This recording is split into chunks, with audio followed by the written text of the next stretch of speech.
Inside the diner thought differently. Mason Cole rose from his booth. He was a tall man, broad-shouldered, with a scar that ran across his temple like a map of the life he'd lived. His Hell's Angels patch gleamed under the fluorescent light. He'd seen a lot. Brawls, loss, nights that never seemed to end, but he'd never seen a child look so terrified. He stepped outside, boots crunching gravel, and knelt in front of her. His voice, though low and rough, carried a strange gentleness. Hey, you're safe now. What's your name, sweetheart? The girl sobbed so hard she could barely speak. H. Hannah, she whispered.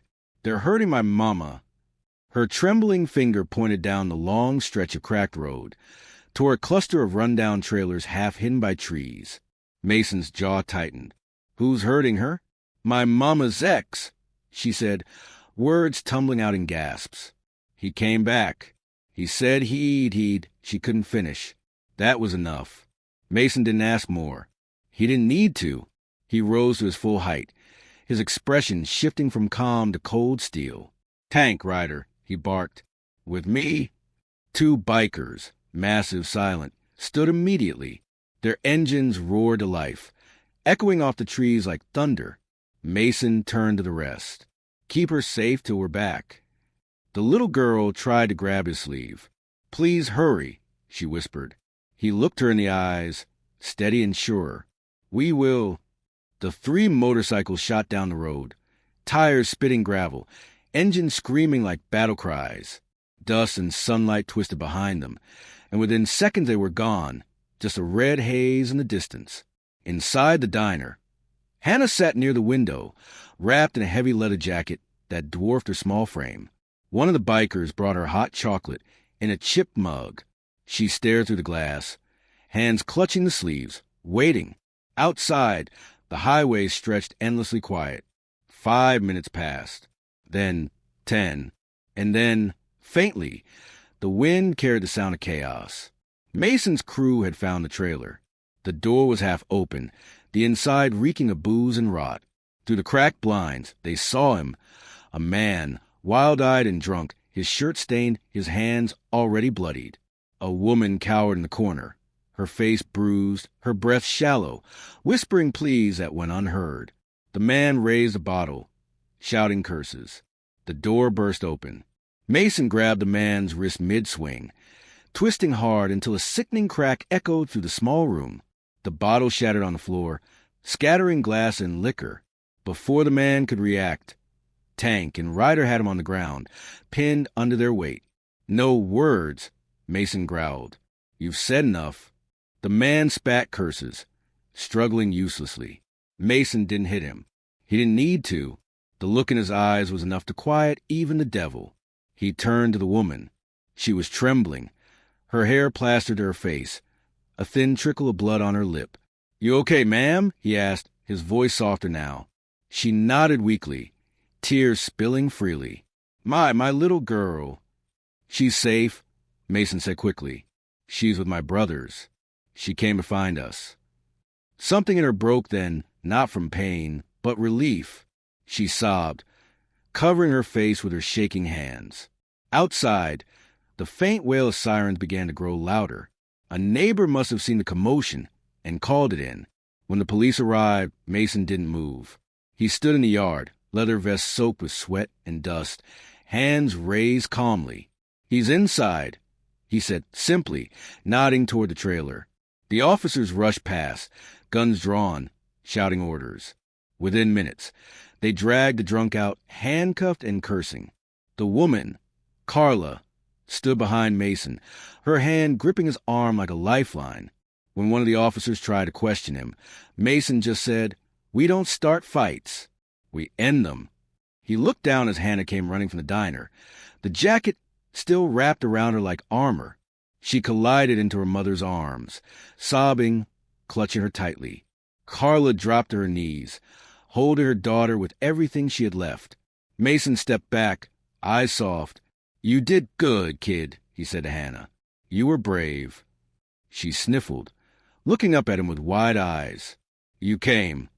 Always do, Mason said, a small smile breaking through his stony face. They rode back to the diner together. Mason's large hand steady on the handlebars, Hannah sitting in front of him, clutching a helmet that was way too big for her tiny head. The road stretched quiet and clean, the chaos left behind like a bad dream. By the time they returned, the world had already started whispering. Truckers, travelers, locals, all gathered in front of the diner. The air buzzed with questions, worry, and disbelief when they saw Mason carrying the little girl, safe and smiling through tears, with her bruised mother walking slowly behind him. Silence fell over the crowd. Conversation stopped. Even the wind seemed to still. Carla looked fragile, her hands trembling, but her eyes shone with something new. Hope. "Thank you," she whispered, voice breaking. "I didn't think anyone would come." Mason shook his head. "She made sure we did." He nodded toward Hannah. The little girl pressed closer to her mother, her tiny hand gripping the edge of Mason's vest. The diner owner, an older woman named June, came outside, carrying 2 blankets and a pot of coffee. She didn't ask questions. She just wrapped the blankets around them, her eyes wet. Then, one by one, the bikers took off their jackets, those black vests heavy with their past, and draped them gently over Carla and Hannah. It wasn't just warmth. It was protection. Even the cops, still standing by their cars, looked away quietly. There was nothing to arrest, only something sacred happening in the morning light. Mason knelt again in front of Hannah. "You take care of your mama now," he said softly. "You're her little guardian angel." Hannah nodded, the corners of her mouth trembling into the faintest smile. The sound of Harley engines echoed behind them, low, steady, proud. The Hells Angels had always been called outlaws, but that morning they were something else entirely, saviors on steel. The diner quieted down as the sun climbed higher, painting the cracked parking lot in pale gold. The flashing red and blue lights of the police cars faded into the distance, leaving behind a strange stillness, a peace that felt borrowed after the storm. Mason leaned against his bike, arms crossed, eyes fixed on a mother and daughter sitting by the window inside. He wasn't a man who smiled easily, but something about that little girl's courage tugged at something deep inside him. Carla sat beside Hannah, both wrapped in biker vests several sizes too big. They looked almost lost in them, but safer than they had in years.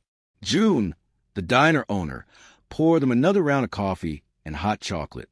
The scent of syrup and biscuits drifted through the air. For a long while, no one spoke. Then Hannah turned to her mother.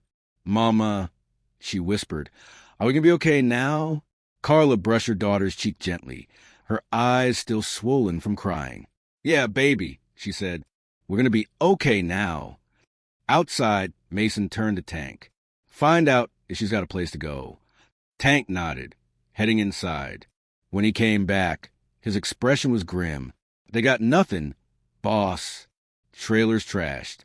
She was working part-time at that old grocery off the highway, but her ex cleaned out her pay card. No family nearby either. Mason's jaw flexed.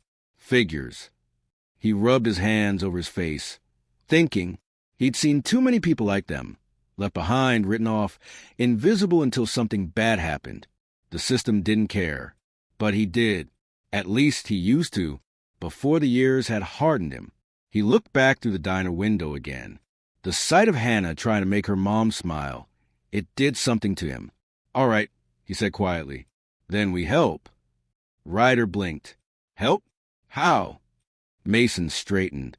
"Same way we always do. We fix what's broken." By noon, the Hells Angels were in motion. Tank drove back to the trailer park, towing a truck filled with tools and supplies. Others made calls, to a buddy who owned a mechanic shop, to a widow who rented out small apartments for cash, to an old priest who still believed in redemption more than sermons. They moved like a machine built from loyalty, not law. When Mason and the others arrived at the trailer, what they saw made their blood boil. The place was wrecked, windows shattered, walls dented, furniture smashed beyond repair. Broken beer bottles crunched under their boots. Mason kicked aside the trash and muttered, "This ain't fit for no kid." He spent the next few hours working alongside his crew, patching holes, fixing wiring, and cleaning every corner. Nobody complained. No one asked why. They just worked, rough hands doing gentle things. By sundown, the trailer looked almost new. Tank fixed the plumbing. Ryder welded the bent door frame back into place. June sent over bags of groceries and a small cake that read "Welcome Home" in shaky frosting. When Mason brought Carla and Hannah back that evening, the little girl gasped. The lights glowed softly inside, curtains fluttering in the breeze. The floor was swept, the bed freshly made, the air filled with the smell of soap and hope. Her tiny hand slipped into Mason's. "Did you do all this?" she asked. He shrugged, his rough voice gruff as always. "We just gave it a little tune-up."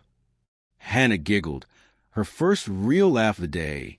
Carla covered her mouth, tears brimming again, but this time they weren't from fear. "I don't even know how to thank you," she whispered. "People don't usually help." Mason shook his head. "You don't owe us a thing. Just keep her safe." That night, as the bikers rode off one by one, Mason stayed behind. He leaned against his motorcycle under the dim streetlight, watching the windows of the trailer glow. He could see shadows moving inside, Carla tucking Hannah into bed, turning off the light, sitting by her side. When Carla stepped outside a few minutes later, she found Mason still there. "You don't have to stay," she said softly. "I know," he replied, "but I'll wait till you lock up." She smiled faintly. "You really aren't what people think, are you?" Mason chuckled under his breath. "Depends who you ask. To some, we're the bad guys. To others," he glanced at her, "we just ride where we're needed." She looked down, then said quietly, "You were there when nobody else was. That's what matters." The night air was cool. A dog barked somewhere far off. Mason adjusted his gloves and started his bike. The engine rumbled low and steady. "If you need anything," he said over the noise, "you know where the diner is." Carla nodded. "I do. Thank you, Mason." He tipped his head slightly, then rode into the dark, tail light glowing red against the black ribbon of road. Weeks passed. The story spread across town like wildfire. "Bikers save abused mother and daughter," read the local headline. Photos of Mason's crew working on the trailer went viral on social media. People who once crossed the street to avoid them now stopped to shake their hands. But Mason didn't care for praise. He didn't even keep a copy of the paper. For him, it was never about the story. It was about the look in that little girl's eyes, the kind that said she believed in heroes again. One chilly morning, about a month later, Mason returned to the diner. The same jukebox played softly in the corner. Same smell of bacon and grease. But something different caught his eye. A small crayon drawing taped a wall near the counter. It showed a motorcycle, a man with a beard, and a smiling little girl in a red dress. Above it, written in uneven letters, were the words, "My heroes wear leather, not capes." Mason froze. For a long time, he didn't say a word. Then he reached into his pocket, took out a folded 20, and slid it into the tip jar. "For the artist," he said quietly. June smiled behind the counter. She's been in every Sunday since. Sits right there with her mama. Orders hot chocolate. Waits to see if he'll walk in. Mason's throat tightened. "I've been on the road," he muttered. June nodded. "I told her you'd come back." That afternoon, Mason didn't ride off right away. He sat in the booth by the window, same as before, nursing a cup of coffee gone cold. He watched as Carla's old car pulled up.